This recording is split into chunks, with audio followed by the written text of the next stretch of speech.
New Landing's Job Chat is brought to you in part by the Prosperity Advisory Group, the next step in your financial future. And by the EBS Group, with an unparalleled background in Oracle solutions and services.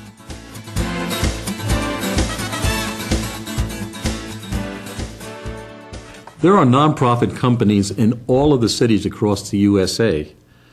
People volunteer all of the time. How can volunteering or being part of a nonprofit help the job seeker? That is the subject of today's Job Chat. Hello, I am Hector Silva, along with Don Apple. Hector, volunteering can be rewarding and can lead to a whole new career. Let's find out how. Well, here to tell us is Michelle Davis, the Executive Director of Nonprofit Connect. Michelle has been the Executive Director of Nonprofit Connect since 2005. And prior to joining Nonprofit Connect, Michelle spent 4 years at the national headquarters of the National Kidney Foundation as a fundraising consultant, and most recently as the National Director of Training. Michelle is a member of the Greater Kansas City Chamber of Commerce Centurions Class of 2008 and Ingram's Magazine's Top 40 Under 40 Class of 2007. She served on the Board of Directors of Synergy Services and Nonprofit Missouri. Michelle, welcome to Job Chat. Thank you for having me. Welcome, Michelle.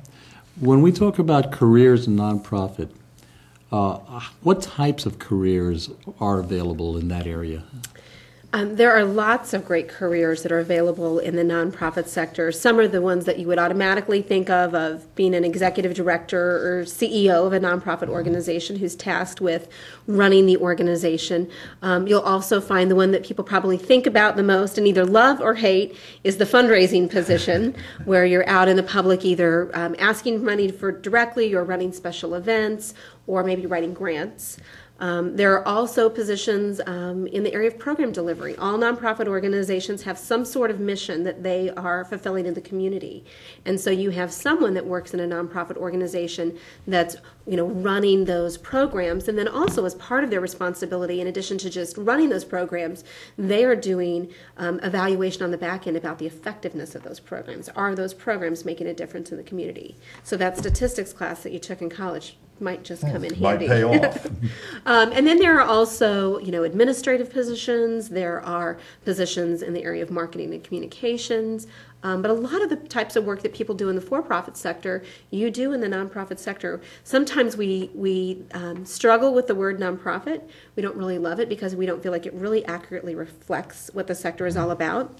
It's not that we're not concerned about making money or that we don't think about making money every single day, because for those of us that work in the sector, if we don't make a profit for the organization, if it's not operating in the black, then we have to start making tough choices about cutting programs and services or cutting positions. So it's important to nonprofit organizations that they're making a profit so that they continue to grow and expand their services.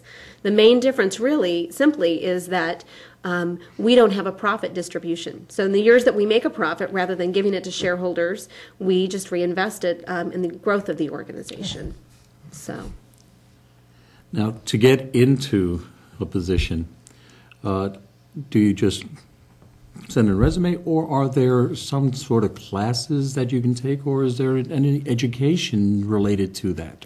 Well, times have changed for the good when it comes to the nonprofit sector. When I went to school several years ago, no one really talked to us about nonprofit careers. I kind of, through networking, kind of fell into that work.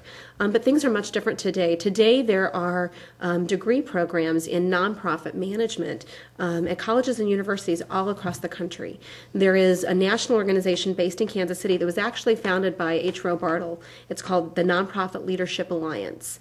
It was formerly known as American Humanics. And they develop degree and certification programs at 60 colleges and universities across the country. And when an undergraduate student takes those classes, they're going to learn, they might have a class on fundraising. They'll have a class in nonprofit marketing. a class in nonprofit finance, a class in how do you manage your board. So really, all of those tasks that you're going to be faced with in a nonprofit organization, you will have a class designed for that. There are also, in our community in Kansas City, at Williamsville College and at Rockhurst University, you can get a degree in nonprofit leadership. There's also at the graduate level, there are programs as well. At the University of Missouri, Kansas City, within the Block School is the Public Administration program. And within that Public Administration program, you can get a master's in public administration with an emphasis in nonprofit management. And then there's also a doctoral level program as well. Mm-hmm. So it really is something that today, that if high school students are interested in a nonprofit career, they can really prepare themselves in an incredible way for that as a career path. And actually, once you're in there, you're not locked into nonprofit, because all the things you're learning transfer to any other type of business. Absolutely. I mean, if you look at even at my career path, I started working for a nonprofit organization, and then I went out and spent 3 years working, in the for-profit sector as well. I ended up coming back to the sector because that was where my passion was. But yeah, I mean, really, it's still a business, and those skills are transferable both ways. Okay, so you've got your education, you've got your training.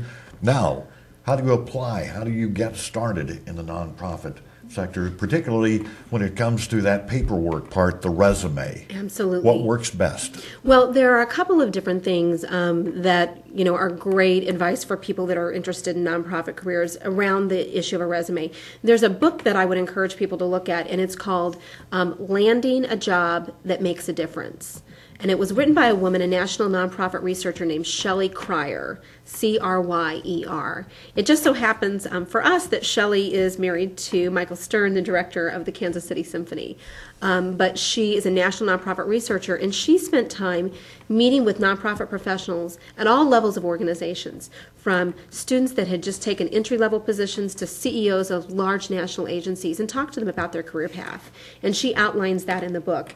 So that's a great way for people to learn a little bit more about working in the sector and about looking for work. Just like in the for-profit sector, networking is key. It's really important that you do that. One of the things, the services that Nonprofit Connect provides is a Nonprofit Shadow Day. So each year, on the week of Groundhog Day, we provide a day for students to come to Kansas City. And they come from, as far west as Manhattan, Kansas, to Columbia and St. Louis. They come from as far south as Springfield, Missouri, and then up into Iowa, as far north as Iowa. We've even had students come from Nebraska. Our hope is that people understand what a hub, a great nonprofit city Kansas City is, and that these students who are interested in those careers would consider Kansas City as a place to work and live. And so they get to come and spend a day. They hear from a panel of young professionals about their career path, and then they spend a day with a nonprofit professional, really learning about what it is they do during a given day. And we've seen great success stories. We had a young woman who came from Mizzou, spent a day at the St. Luke's Hospital Foundation. They offered her an internship to come back that summer, and then when she was done with that internship, they ended up hiring her.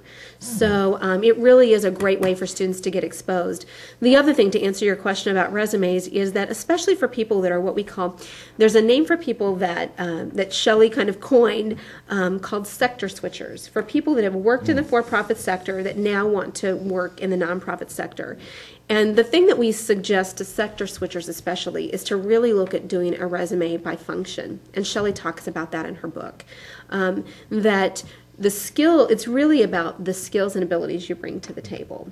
So if you have financial management experience in the work that you're doing, that's relevant to working in the nonprofit sector. So tell me about your skills in the area of financial management. Tell me about your skills in the area of marketing, or tell me about your skills in the area of sales, which would equate in a sense to fundraising, so that I can see what you can do and what you have done, versus I see a long list of a whole bunch of for-profit jobs you've had, and I'm trying to make a decision about how do your skills transfer. So even if you don't have that degreed program to go to, there is still a way to get in there just based on your experience and the things that you can bring to the table. Absolutely. And there are things that you can do, especially as a sector switcher, to enhance your connections to nonprofit work.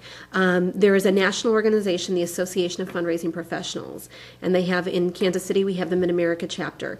Each fall they offer a course called Fundraising 101. So for people that maybe have a lot of sales experience, which is similar, not exactly the same as fundraising, but similar, you could go to a Fundraising 101 class and really be exposed to the variety of types of fundraising and really begin to think through and evaluate how do my skills transfer. And also, you begin to understand kind of what the lingo and the culture is of the nonprofit organization, so that when you sit down for an interview, you are showing a greater understanding of the nonprofit sector, not just somebody who has a sales background that wants a job. It sounds to me that somebody that has some event planning would be very good in that sector also. Absolutely, yeah. If you've been a corporate event planner and you want to work in the nonprofit sector, there are lots of special events positions in organizations. The other thing that I would say is, especially if you're a sector switcher, is to think about volunteering in the nonprofit sector. It is, I've worked in both sides. There are things that are the same, but there are definitely things that are different. And it's important for you to have a sense of the culture of nonprofit organizations.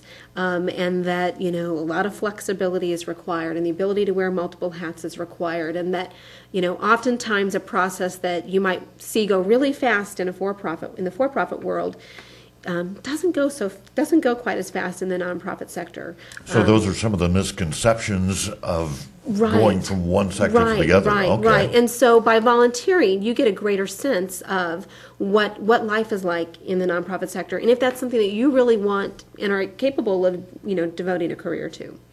It sounds to me that if you are an accountant and know about funding, right, you can get in there, but you're going to wind up learning a lot of other things also, because you're going to have to do more than one thing there. Absolutely, yeah. You definitely wear, many hats. As an executive director, my responsibility is around fundraising. It's around managing the board and other volunteer committees.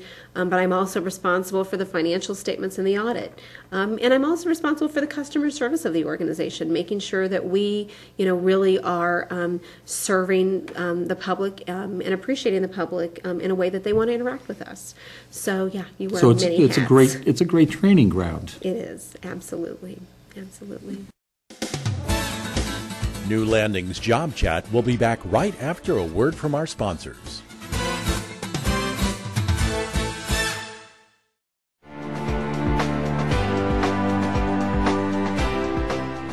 Hello, my name is William Easley, Managing Director of Wealth Management with Prosperity Advisory Group. While under unemployment stress, there may be a temptation to become more conservative with your investment allocation. Recognizing how short-term problems can adversely influence your thinking about long-term goals can help you avoid costly mistakes. It's reasonable to expect that you may need cash and more liquid assets at your disposal as you assess your financial situation over a job loss. However, you must avoid selling long-term investments as a panic response to uncertainty. You may trigger an unwanted tax or generate an ill-timed loss. Conversely, being unemployed isn't the time to take a flyer on a hot stock tip, ratcheting up your risk level in hopes of a quick profit to make up for lost income. You may do nothing more than compound your cash flow problem. A reasoned and balanced approach is recommended.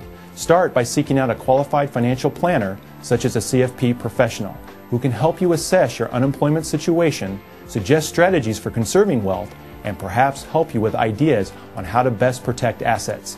It's important to sort out alternatives while structuring a plan around your short-term objectives and your long-term goals.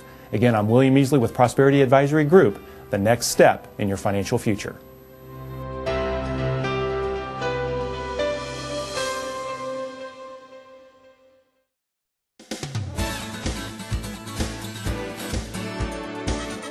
I want to talk about some of those other misconceptions as far as not-for-profit. How important is it that you want to help people? Is that a major factor? Well, it's always interesting because lots of people come to us or will come to me and say, I've worked in the for-profit sector and the focus has only been on, making money or, getting that product to market or whatever it is that they've been doing. And now I just want to do good. I just want to do something nice. And I thought. appreciate that. Sure. I appreciate that. But the majority of nonprofit work is not about saving the world. And when you think about the different types of nonprofits that are out there, whether it's, community or economic development or, animals or, education, it is not all about, helping kiddos and making sure that people are fed that day. So you really have to have a passion for wanting to help raise money in an effective and efficient way for that cause, whatever that cause may be. And like I've said, it's really about that it's a business. It's just a different type of business model. So you really do have to, just saying I just want to do something good or nice, you really, it's most important that you're focused on the business and how do I make that business most efficient and the effective. helping of the people or the animals or whatever is still there. Right. And you can get a great satisfaction Right. with that's your passion. But you have to be expected to do the work to be able to Right. generate the funds that will help to do that. It's about that business first. Absolutely. And for many organizations, it is great that at the end of the day, if you worked a really long day, that that people are going to be fed because you did that work. But not every day do you get that experience. How would you react to the statement, you don't make any money working in the nonprofit sector? Well, it's very interesting because the University of Missouri at Kansas City, they have within the block school an arm called the Midwest Center for Nonprofit Leadership. And every 2 to 3 years, the Midwest Center for Nonprofit Leadership does something called the Nonprofit Salary and Benefits Survey. And it looks at organizations of all sizes, from grassroots to the largest of our largest organizations here in Kansas City. And they do an assessment of the salary and benefits offered by those organizations. So it's a really great assessment of pay structure in working in the sector, and not the average really varies based on the budget size of the organizations, but it doesn't mean that just because you work in the sector that you're not going to be compensated well for the work that you do. And the other thing to think about is that there are other types of compensation as well. A lot of times in the nonprofit sector, you may experience greater flexibility. And sometimes I think that, and even Shelley Cryer talks about this, that's part of the reason that women are attracted to that work. If I am doing special event work in the evenings, that necessarily are managing volunteers in the evenings, that might provide me greater flexibility during the day, where I'm not having to spend 8 full hours in the day because I spend part of the hours in the evening. Or if I spend a day on the weekend working, then I'm able to take a day off during the week. So there is, within the sector, we find a lot of really creative, work day opportunities. And it's not, sometimes people think, I'm sure in the nonprofit sector no one has provided benefits, but when you really look at that survey, there are lots of nonprofit organizations that are providing benefits for their employees as well. So what I would encourage someone is that if you're thinking about, working in the sector, one of the things to do is you can go to the Midwest Center for Nonprofit Leadership on the University of Missouri campus and look at that survey. And it will give you a sense, especially if you're a sector switcher, what might I be compensated for this type of work? Some people feel, I'm tired of looking in the nonprofit area because it's so hard to get a job. Mm-hmm. I'm just going to go to nonprofit. Mm-hmm. Is it any easier? I have worked both, and I would say it's not. I would say it's more difficult. Especially with this issue that we've talked about the responsibility of wearing multiple hats. You don't really get the opportunity to focus, even if you're the director of development and your job responsibility is fundraising. You are managing volunteers. You're reporting to the board at some level. You're doing some level of marketing. You don't really have that single area of focus that you find in the for-profit sector. The other thing, I think I alluded to this a minute ago, is that, in my opinion, and I've had it reinforced from a few others, is that I feel like the nonprofit sector is much more political.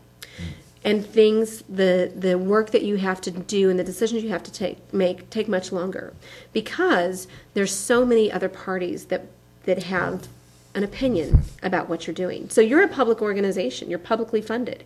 So when you might be making a strategic decision about your organization, you're going to probably start with your clients. You're going to think about what is good for our clients, whether it's, people that are coming into the health clinic or students that are using the university.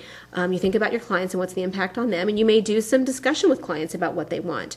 But then you'll also have your board of directors who sets the strategy of the organization that you need to check with. You do some check-in with the volunteers that are managing these programs or the staff. And then there are funders, people that fund the organization, whether it's individuals or large foundations or corporations that help fund, that are going to have an opinion about what you're doing. And then there might be just the general public at large. So, as you're making decisions oftentimes in strategically planning for the organization, you're checking in with all these groups, and that's not a process that happens overnight. So if you're easily frustrated with long processes, this may not be the career for you. Valid point. So we want to thank Michelle for being here with us today and going through these possibilities for employment in that nonprofit sector. And we have found that it is as hard work as any other. It can be rewarding, both financially and emotionally. But you need to be able to go in there with open eyes, right, and not just think that you're walking into a completely different type of Euphoria. Environment that you've been in before. Right. Yeah. Thank you so much, Michelle. Thanks for having me. And Michelle, if somebody wanted to get in touch with you and get more details, Absolutely. how would they do that? One of the things that I would suggest is that they could check out our website, which is npconnect.org. We are like a chamber of commerce for nonprofit organizations, so for people that work and volunteer. So there are lots of resources that are on the website about training and volunteering opportunities that would be of interest to folks. And then you could also email me at mdavis@npconnect.org. Okay. Michelle, thank you so much. Thank you. And also remember that all of our job chats are available on our website, newlandingsjobchat.org. Just click on the Past Chats button. And once again, we thank you for listening. And until next time, may your days be full of health, happiness, and success.